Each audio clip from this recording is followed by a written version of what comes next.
If you're like most senior executives, you never get enough rest. I know I rarely do. There's always 10 more things that need to be done and another 10 ready to add to that list. We think we can handle an always-on schedule, but what looks like high-level productivity might actually be making us less efficient. I'm Jane Singer, and welcome back to A Seat at the Table. In each episode, we sit down with leaders, innovators, authors, and entrepreneurs so that we can learn best practices that will help empower our businesses. Today, we're joined by the fantastic Shalece Daniels, who specializes in helping high-pressure leaders downshift their nervous system in 90 seconds or less so decisions land clean and communications stay steady without collateral damage. After building and operating a 7-figure real estate investment and property management firm, Shalece created Flow, an AI rest tech assistant designed to reduce decision fatigue and support cognitive relief inside organizations. Today she'll be discussing what collateral damage looks like at the leadership level and why it happens, what a 90-second downshift is and when leaders should use it, and how leaders should think about AI support tools without turning work into surveillance or burnout theater. So if you're ready to move from burnout to breakthrough, let's have a chat with Shalece. I'm delighted to have you here on A Seat at the Table. I think that what you talk about, which is helping executives de-stress, could there be a better time right now? I mean, I literally have clients calling me all the time. I'm now the most popular girl in school, at least for the next week or two. Even people who wouldn't return my call are now actually getting back to me because everyone feels so stressed. So I think that you're the right place at the right time. Awesome. I think a lot of us leaders learn to operate in a constant stress mode, such that we don't even realize what's going on. It's this low level baseline of hum, buzz all the time. We're always on. We Right. don't realize it, but it's destroying some of the decisions that we make in our health and our relationships. Absolutely. Absolutely. I um I I say that from experience. Yeah. I say it because it's something that I've done. Maybe I'd say 2017 until about 2020. I was on high. I was running a property management firm, Okay. one where I invested in properties in the city of Detroit. And all I did was work, work, work, work, work. I didn't know anything different because Yeah. that's the way that my body operated.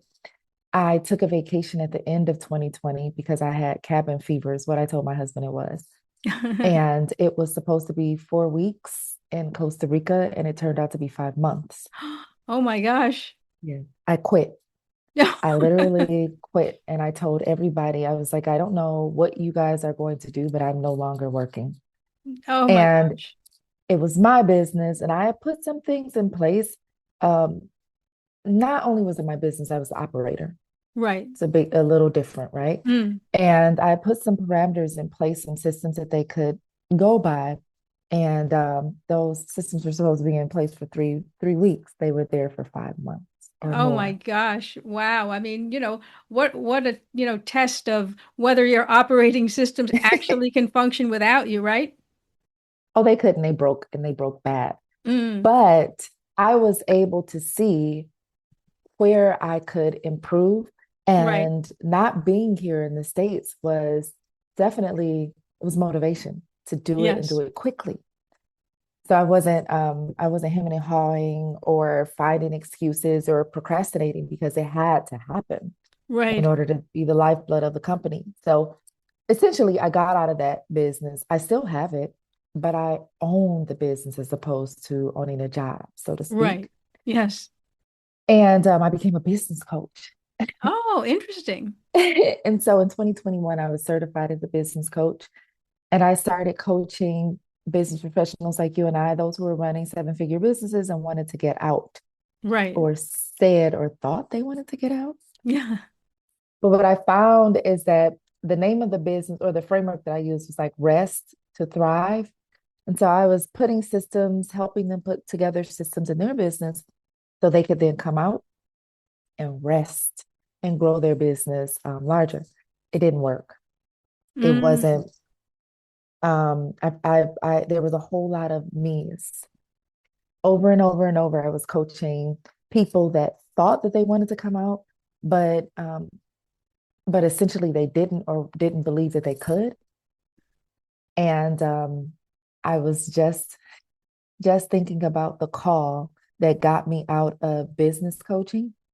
One of my clients in Illinois called me and said a myriad of things. I don't know. I was at a lounge, I was on my way to vacation, and the last thing that I heard was, I am exhausted. And in my mind, I was like, oh, she is me. She's exactly where I am. I can't do Mm, this anymore. She was exhausted, but not willing to come out. So at that point, I knew that I was done business coaching, but I didn't know what it looked like. right. And I had to offboard several clients that I had at that point that I was business coaching for. And I just rested. I rested and Right. I didn't do it anymore, didn't know what it was going to look like. And to make a long story short, at this point, I can. That's how I became an executive rest coach. Oh, And that's interesting. what I'm doing today. Wow, that's fantastic. Now, you talk about what you refer to as collateral damage, right? At the leadership level. What does that look like, and how does that happen? When we're running at this really high level, this revved up hum that's in the background, our RPMs are high. Usually, any decision that we're making, be it corporate, answering emails, team meetings, ourselves at home with our children, with our families, the people we love, there's there's no clarity. There's fogginess. Already when we reach a certain age, our brains operate sometimes in this level of fog. But when we're doing that and we're also trying to operate while our engines are revved up, no decision lands clean. No decision lands without its its issues in the background. For example, I want to make a hiring decision, but I need to make this hiring decision now because everything is urgent that I do. There's always this air of urgency. Mm. So I hire the candidate without hire slow, fire fast is the what I used to Oh, go by, right? So I hire the candidate quickly because I right, know they're the right fit and I'm going by my gut and the things that are on the resume. And eventually I end up needing to fire the candidate because it wasn't the right decision. Well, the collateral damage is cost of churn, right. cost of time that it took for everyone to onboard and train this Mm. candidate, cost of relationships, and that goes over and above hiring. But that's one thing. But the collateral damage that comes after the email that could have been thought about, as opposed to a chain reaction on high, and we need to get it out of the way and Right, answer this thing that we've answered 5 times before, right. instead of caring for our words and providing spaciousness. And that begins to degrade these relationships that we have in the culture in our companies. Oh, absolutely. I mean, I can totally relate to what you're saying, and I can see a little bit of myself in that. Maybe a lot of myself, right? The lessons you learn from responding to things too quickly, from making, you don't want to delay making a decision. That can be a whole nother, kettle of fish, right? But at the same time, you're right. You just do things just to get it done. You feel you need to make a fast decision, not dwell on something, and then you end up getting yourself into a deep hole that's sometimes difficult to get out of. And Jane, sometimes I feel like you said, we do need to make decisions quickly so that we won't belabor things and we can move things forward. But sometimes, if we're in that state of stress, even if we don't know if we're in that state of burnout, those quick decisions come with all this other stuff that we have going on, ruminated in the backs of our mind. Whereas if we are in a solid, grounded state, we're able to make those quick decisions, even with all this stress and pressure going on around us. And that's what I'm a proponent of. Making those decisions, but from as much clarity as we can. Yeah, absolutely. I mean, I think you're right. That's sort of the optimal thing that we want to achieve is to be able to understand there's a lot of noise and a lot of distractions, but how do we create that space where we can feel grounded? And you talk about a system that you have that you call your 90-second downshift. Can you tell us a little bit about that? I can. Did you know that it only takes 90 seconds to metabolize any emotion? Oh, really? It has been scientifically proven over and again. Jill Bolte Taylor, Dr. Mm, Jill Bolte Taylor, is one of the people that brought this to the forefront of our industry or to the forefront of psychology, I guess. okay. And when I learned about that, one of my friends, Dr. Zippy Alba, told me all about this 90 seconds. Now, I had already had my 90-second downshifting through neurosomatic intelligence certification that I took. But when I learned about Jill Bolte Taylor and the science behind this, I went down a rabbit hole and I began to create these different protocols outside of just the breathing and the downshifting and the I call it more meditative, more silent leaning protocols. And I brought into things that spoke to the kinesthetic Mm, person. Um, I have probably no, I have for sure. In my app, I have 28 app. It's not it's in the development process, but I have 28 protocols wow. that speak to both this person that it's okay with sitting still and that person that has this anxious or kinesthetic energy that also needs to metabolize that emotion in 90 seconds so they can make that great decision. So yeah, that's how I do it. I feel like I answered your question, but Yeah, I you want to make did. sure that yeah. I think that's really important. And I think that most people don't realize that you can achieve that kind of a shift in just 90 seconds. Because a lot of people feel, and me too, right? That, okay, I'm stressed. I just, okay, calm down, Jane. Okay, go outside for a walk, walk it off, or maybe just do something different for a few minutes. You don't realize, oh, in 90 seconds, I could literally make that giant shift. So I think that's really important to understand. Yeah, it's the loop that plays. Going out for a walk is great if you have the time Right, and you have the exactly. space and you're granted that it's wonderful. I am a big proponent for walking. But when we're in the middle of that boardroom and someone has Right. said something that that has triggered us or triggered a past trauma or the person in the boardroom that's sitting across the table and they're notorious for talking over you or explaining something that you Right. just said, um, you have to go somewhere. Right. And I call it a cue-based system. Doesn't Mm. matter if you put your hands under the table and you rub them together and you breathe for a moment, or if you tap your toes and ground yourself by tapping your toes. There are so many small things that you can use as a cue to get you back into your body and to bring that clarity in your mind so that you can then respond from a place of confidence. Now, how does somebody create a cue for themselves? If someone says, gee, I really love this idea, and I think a lot of people listening to this are going to love this idea, how would they go about that? I love it. Think about what triggers you or what has triggered you in the past. A lot of times it's the same thing. It's the person, sometimes the person's face.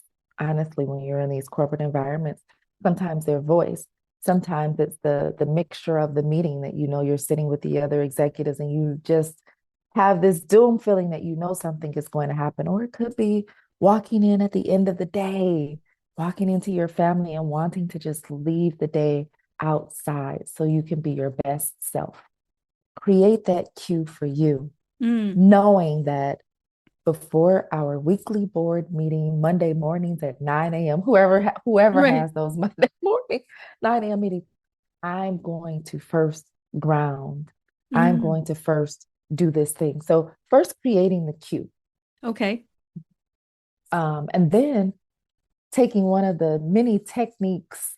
A lot of them are breathing. And for those of you who are brave enough to do this in your cubicle or in your office, it's a wall sit. Oh, okay. for 90 seconds. If you need to get that energy, that anxious energy out of your body, Right. sometimes there's no way to do that other than the walk. And so Right. the walk while you're in the boardroom is the wall sit or Mm, the toe tapping or the butterfly tapping. Yeah, right. so there's many, many protocols that you can do to get that energy out of your system. But first, define the cue. What sets you off? So, in other words, you're in a situation, you feel triggered, and then you do this small action, right? Like you said, either toe tapping or tapping the sides of your shoulders, or if you have the space to do a wall sit, something that you can do that you've already predetermined that this is what I'm going to do. When that emotion starts to build up, you're like, okay, this is what I'm going to do for 90 seconds in order to release that stress and get myself grounded again. Is that right? That is right. And sometimes you can do it before this trigger is even set to happen, preferably before it's set to happen. So when I do Okay. my workshops with executives, I leave with bubbles. They usually have, we do this breath work through Okay. blowing bubbles. It brings in joy, it brings in play. When's the last time you've blown bubbles, Jane? When I was a child. Okay. That was a long time So, ago. yeah, a few years ago, 10 years Yeah, ago or so, couple. right? So um there's something about blowing bubbles that I found that does a few things. One, it puts you into that childlike manner, that childlike state. And two, it gives you a longer exhale, which taps deeply and quickly into that parasympathetic nervous system, which is Mm, what we're doing when we're doing these and when we're wall sitting or when we're doing that box breathing. We're tapping into our parasympathetic nervous system, which is the opposite of the sympathetic nervous system, which is what you need when you're standing in front of the boardroom and you're giving this presentation and you're selling the person on whatever it is that you're selling them on, right? So there's two different states and you want to make sure that you can regulate them.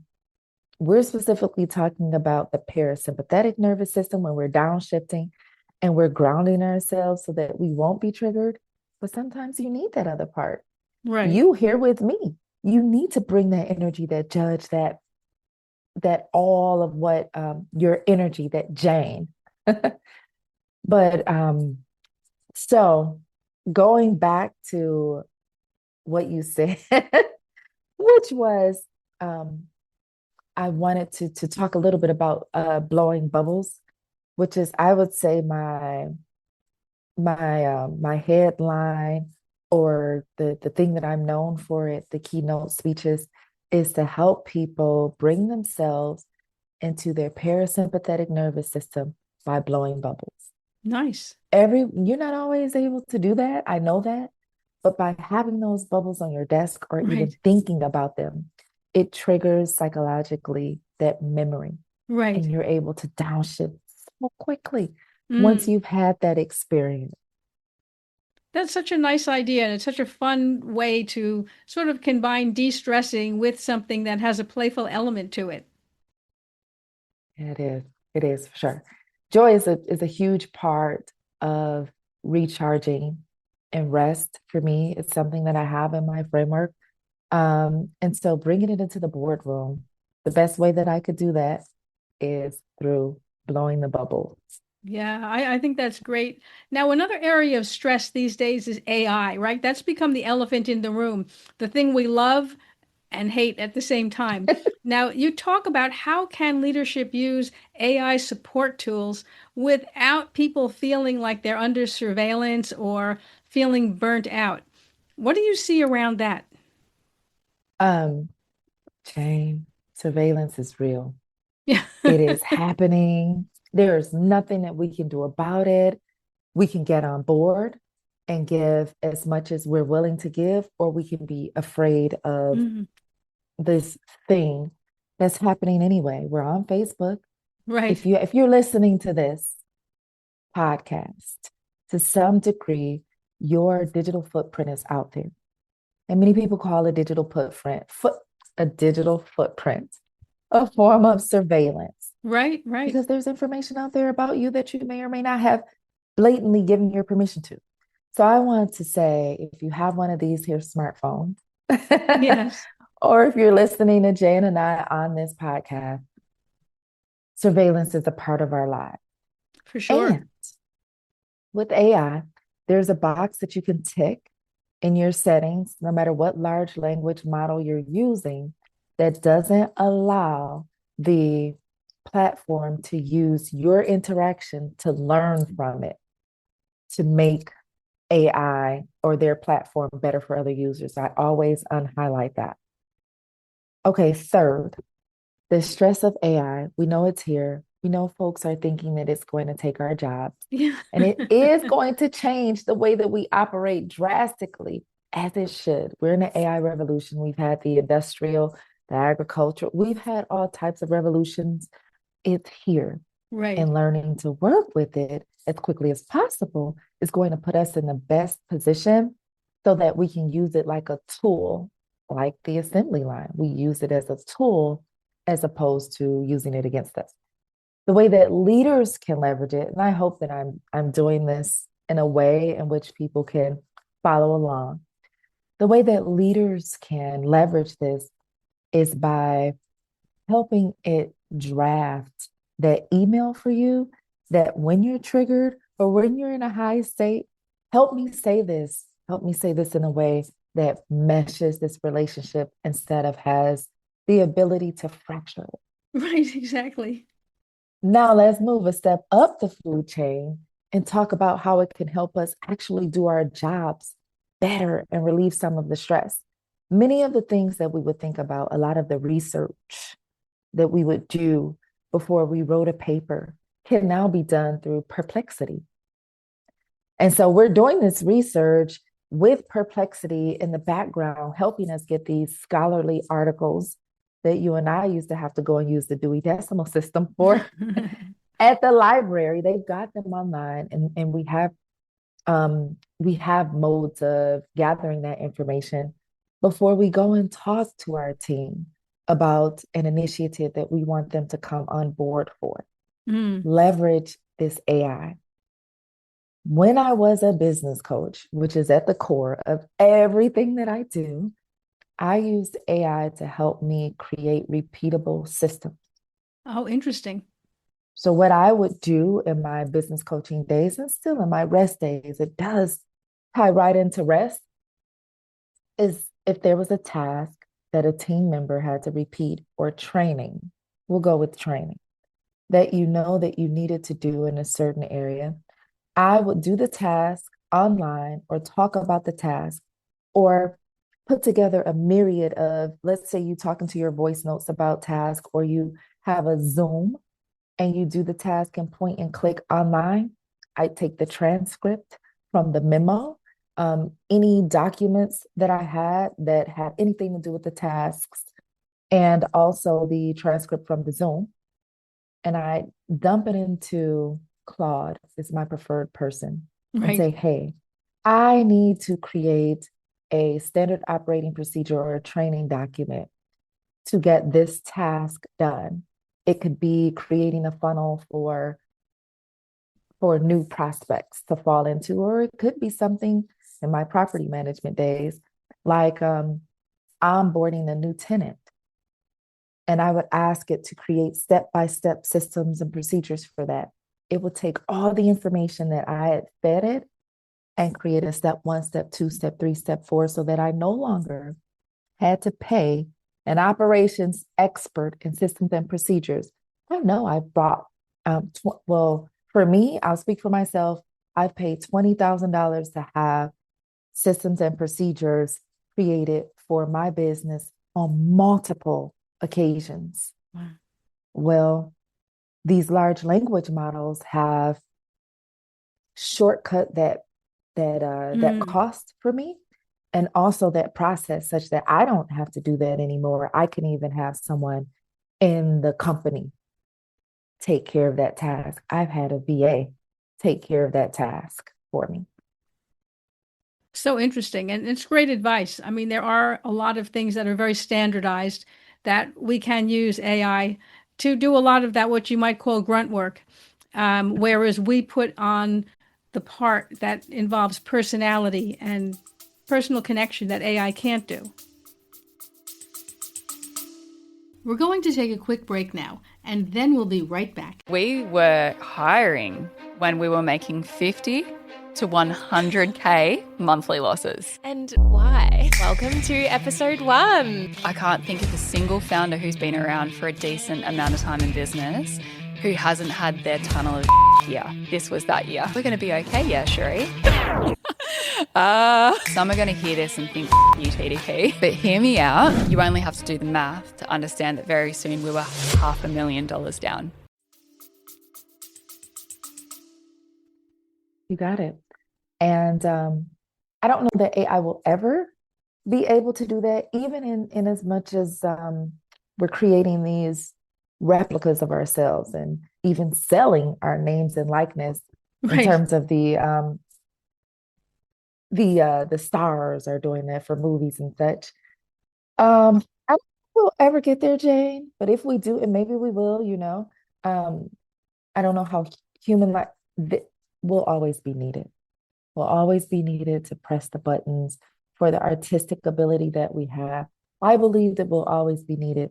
And if not, I'd love to be in a little delusional. Yes. in that to keep me sane and believing that we'll always be needed. I agree with you on that. I think that I'm not an expert on AI.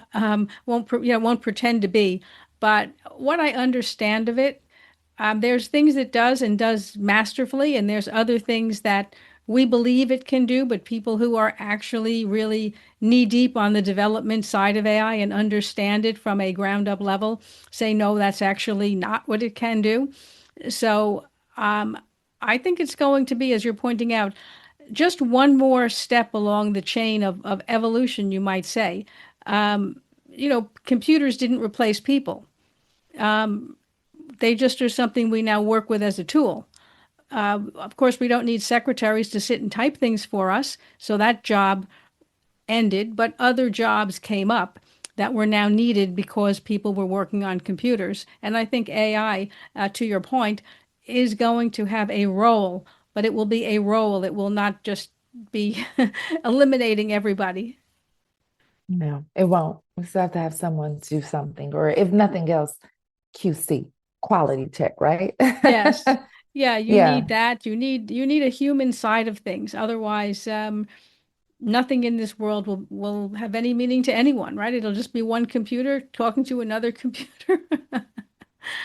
So I And we don't may know. Who get there, knows? and we may get there, but Who knows? I still like to, those chatbots when you call in and Mm, I still like to talk to a person. same There's here. just something about it that the human understands that we're not that advanced yet, or I still like to talk to a person. And when I look at how AI can help you de-stress, those things that I used to stress about doing and that took me so much time to do, it just shortcuts that. And so now this time and attention that I have that I bought back by using AI, I can now give to my family. I Right. can now give to my team. I can now give to creating the culture that I say that I had, that I wanted from a leader's perspective anyway. Yeah. Yeah, absolutely. Now you talk about what recovery looks like. How do you protect recovery when you're either running your own business or you're leading a team? Can you talk to us a little bit about that? This is going to go into the calendar. Now, I know that we have our schedules back to back to back to back, and that's fine. Don't get me wrong. In that schedule, I need you, all the leaders that are listening, Mm, please put in some time so that you can recharge. I call this time your joy cache. okay. I have an album on my phone that has pictures. It's called my joy cache. Okay. And it has pictures of things that just lit me up, things that I smile every time I see them. And it doesn't have to mean anything to anyone else, but there's a picture of flowers that my friend that said she wouldn't be able to support, she wouldn't be able to attend an event that I was at. And she came anyway and she brought these flowers. And so I put these flowers on my desk and I took a picture of them, and that's in my joy cache because it reminds me that Karina showed up anyway. Right. Um, I have pictures of maybe awards that I've won or pictures of me laughing and blowing bubbles. My very first seminar where I blew bubbles and I didn't know how it was going to go over with these corporate 9 to 5 blue and gray suit wearing folks. Um, I put anything in there that brings me joy and reminds me to slow down and smile. And life is not that serious. I think Um, that's great. Besides my Joy Cache, I have a playlist. Do you have a playlist, Jane, that you listen to? Sorry, do you have a playlist that you listen to, or are you into music, things that get Yeah. you in the yeah. You need different So ones, things that energize you, things that calm you down, right? You have your different playlists for what you need to, at the moment. I do. And so one of mine is like my joy playlist, and it just makes me feel good. And some of the majority of the songs are from my childhood Right. memories. But Yes. oh wow. I take these breaks in between my workday, and those are actually scheduled in my calendar. Goes back to the calendar. Stop what you're doing and just get into some joy. Yeah, absolutely. Those are a couple things that I do, Jay. Yeah. I think that's great advice. And I think what's interesting is it's accessible to anybody. Almost any time you can take a couple of minute break, right? And just listen to some music or look at some photos that bring you joy. It's not something where you have to make it a big scheduled thing and go somewhere or make advanced reservations. Yeah. I mean, those are nice too, right? We all like those, but realistically, we're sitting in our desks, hopping in and out of meetings. We're managing our children's like Yeah. schedules that are more hectic than ours many times, but we still have time to sit in that car and thumb through that album or sit in the car and turn something on and listen to um, that 3 minute mind song that's going to get you in a great place, or blow those bubbles if you have Right. those bubbles next to you, right? Or sometimes I get out of the car and I do a plank. When I have this nervous energy going, I do a plank and I laugh because I know the other parents are looking at me as if I have lost it. And that's something that brings me joy. What is Shalece doing now? Yes, I'm planking, Oh my to gosh. get this energy out. It's such a good idea. It really is. And you don't think of it unless someone brings it up to you, right? You never really think, oh, I could do that. And that would just totally mood shift and, break some of the stress, get me out of that spiral. Yeah, try it. Me putting on a timer and trying to hold a plank for 90 seconds. That's something to laugh at That's an in and achievement. of 90 itself. seconds is a long time when you're trying to hold a plank or a wall sit. Not easy to do, actually. Yeah, Jane, if I could, I would. I would. That's why the attempt in and of itself is comical. Yeah. I'm not going to ask you to demonstrate here. Thank Well, you. Shalece, it was so great having you on the show. I mean, you've shared so many great insights and inspiration. I'm going to leave your contact details in the show notes and also in the description area here if you're watching it as a video. I think a lot of people probably have things they'd love to ask you directly. So I would encourage people to connect with Shalece and reach out to her. She has a tremendous amount to offer. I'm here and I'm available. And Jane, thank you so much for having me on this show, especially with this time difference. Oh, no, it's been fantastic. Thank you for joining us here. Thanks for being with us here today on A Seat at the Table. If you'd like to see some of the other episodes, head on over to our podcast website at seat.fm. That's SEAT.fm. There's also a link here in the show notes. And if you're thinking that you'd like to be a guest on the show, you'll find information on how to apply there as well. Thanks again for joining us. I'm Jane Singer, and I will see you in the next episode.